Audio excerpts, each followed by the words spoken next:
Hello, so today I want to talk about visibility and the topic of visibility.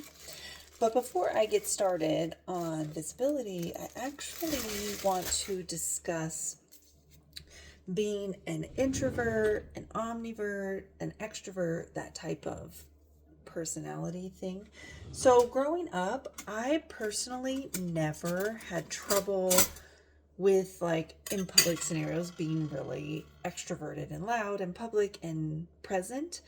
But then I prefer more private scenarios. Like, I was thinking about how COVID didn't really bother me overall as a whole, because during COVID, we all got to be home, and I honestly could be home every day of the week and I'll never be bothered. Like, it's my safe space, it's comfortable. I kind of prefer it. Like, if I'm just in my house, I don't have to be bothered with anyone. I can do what I want to do, and that's the end of that. So, not saying that I don't like to go out, but I'm not somebody who was really bothered by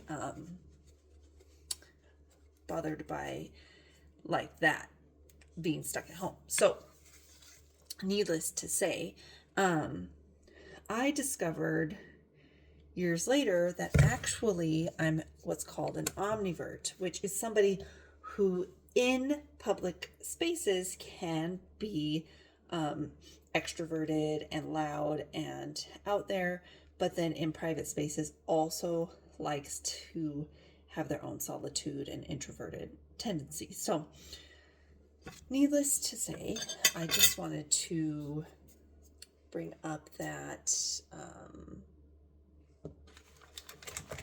classification before I talked about visibility. So, the reason I'm talking about visibility today is because I realized in this starting a YouTube channel and sharing my personal thoughts with the world, that it's not that I have ever really had a content problem, but I personally I'm not super comfortable being visible. And since there's some resistance inside about visibility, then my content may not have landed in the ways that I want it to. So I've been reflecting on that the last couple days. Like, why is it that I've been creating content all these years, talking about different topics? I find people that it resonates with, but then it's like I don't want to say I get spooked, but then I just stop on the path of what I was doing and start something completely different or completely pivot. But what I was doing was not incorrect to begin with. And it's not really a content problem, but like I said, I discovered that it's more of a visibility problem and something internally that I need to work on. And I don't know if it's related to being an omnivert, because like I truly do prefer introverted experiences. It's just my preference. And so when it comes to being an omnivert, although I can be extroverted, it's not my preference. Like, I'm the one who's like, yeah, let's make plans, that sounds great. And then the second you hang up the phone, like, I hope there's a way to cancel it. I hope that somebody doesn't want to go, because I would much rather just be at home. So with all of that being said, visibility, if you're running a business or wanting to create a community or getting out in the real world, visibility is necessary. Like, without the visibility, you have nothing. You could have the perfect product and people could really benefit from your product, but if you're not visible, then what are you doing? Like, nobody's finding you, nobody's able to see you, vice versa. So, a few things. The reason I came to this conclusion actually was that I shared my my channel, and all of a sudden I got a text message from somebody. Nothing bad, actually. It was a very nice conversation we had from my view. But as soon as I got the message inside, I internally was like, "Oh no, people are watching. People are seeing. What does this mean for me?" And so I started like really ruminating or thinking on the fact that why am I feeling resistance on being visible? And so going in to explore that, I really think it's related to my younger days of like, I have no other term for this besides good girl training. I don't even think that's like a good term for it. But growing up, I was always wanting to get things perfect, be a good girl, do things right.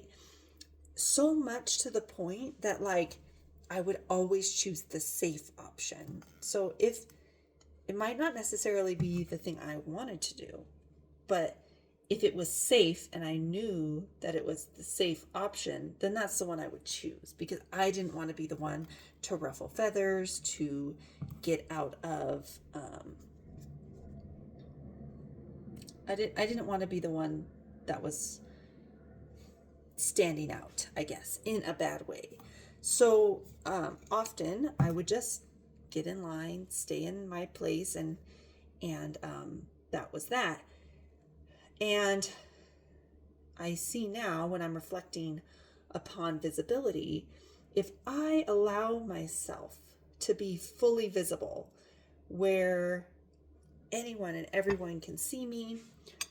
And when I say see me, not like physically see me, I could care less, but I mean like see me as a human, my thoughts, my inner workings, my world, be visible on that level.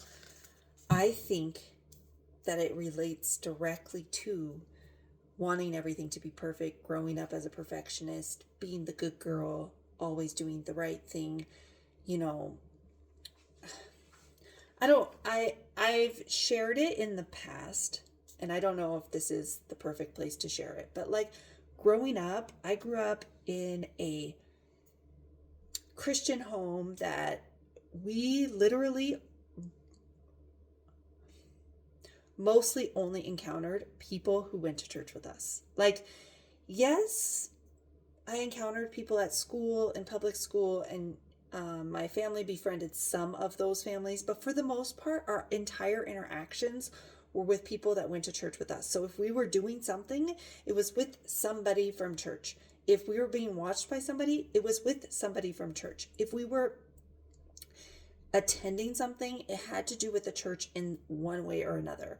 And in this evangelical church culture, there is a lot of like, girls are good girls, you need to do things this way, you need to do things the right way, and a lot of like the fire and brimstone conditioning. And with that being said, like, it pairs perfectly with conditioning a person who has perfectionist tendencies to behave a certain way. So a lot of my growing up, I just fell into a space of not wanting to stand out, not wanting to be acknowledged for things that are different. And looking at me now, I know that I've overcome a lot of those challenges, but somewhere inside of me, having a random message come through about having watched my channel with somebody who I did not seek out to share it, felt kind of, oh no, like that. Just like, who's going to see me? Who's going to know my thoughts? What are they going to think? But at the end of the day, I know each and every one of our thoughts are valid. They're important. They're something, like, there are things that I have reflected upon that need to be shared with the world, because if I don't, it's selfish for me to keep it inside. There are people who need to glean from lessons that I've learned, And hopefully they won't go through as much heartache and pain in certain scenarios because of the experiences that I have taken from that. So I know that being visible can feel scary, but it's also so necessary, because if I keep everything inside and to myself and not sharing it with the world and not continuing to grow from those experiences, then all of the internal work I've done over the years is for nothing. Like, I was just saying last night, I wish that somebody would have told me that nobody's coming to save you. And I know that sentence sounds a bit harsh, but like growing up, for some reason, and I don't know if it's because of being a female or what, there's always this impression, especially in the church, that somebody is coming to save you. Like, somebody's going to save you. Your husband will save you. Your family will save you. But at the end of the day, nobody's going to save you. You're going to encounter situations that only you can handle yourself. Like, your mom can't save you. Your dad can't save you. Your husband can't save you. Your wife can't save you. Your children can't save you. There will be moments that you have to make a decision. You need to stand in your truth, and you need to do it yourself, because nobody's coming to save you. Nobody. You are the one who can only save yourself. And I'm not saying that in like a religious factor. I'm saying that in life in general, you have to look out for yourself, because nobody else will.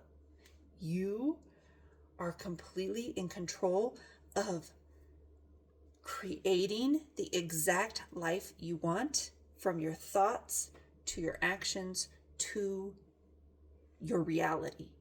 It is all within you. And if you refuse to change the thought loops, change the thought patterns, change your approach, you will be stuck in this victim mentality, damsel in distress. Oh my gosh, who's going to save me? And then so disappointed because nobody's coming. You are the hero. Nobody else is coming. So I don't know, I got on a whole tangent there, but it all relates to visibility, authenticity, being okay with being seen. Because if you're not seen, it's like you exist but disappear. Or like someone told me once before, that it was kind of a hurtful comment, but it's the truth. They said, you're in a cage with the door open, refusing to come out. And at the time, I was like, how dare they tell me that that's my reality? But looking at it now, it's the truth. If you're so scared, you refuse to make any move, and you are just backing yourself into a corner, waiting for the move to be made for you, it's not going to be made. You're going to be stuck in that corner, and nobody's coming to save you. You have to decide, okay, I'm going to step out. I know this move is scary, but I'm just going to take it one step at a time. I'm just going to move forward just one step, and know that that one step is a bigger impact than you think on your life. Like, it doesn't have to be this whole New Year's resolution, throwing everything out and starting over kind of thing. It can literally be one idea, one thought pattern, one shift today, and it can change the entire trajectory of your future. Like, all the possibilities are there. They all exist already in the world around you. It's just, you have to believe, think in your mind, see that this is your reality, and then take action on it, and it's yours. So I know this might feel all over the place. I hope it speaks to you in some way. I wish that these lessons would have been taught to me earlier in my life. Talk to you later.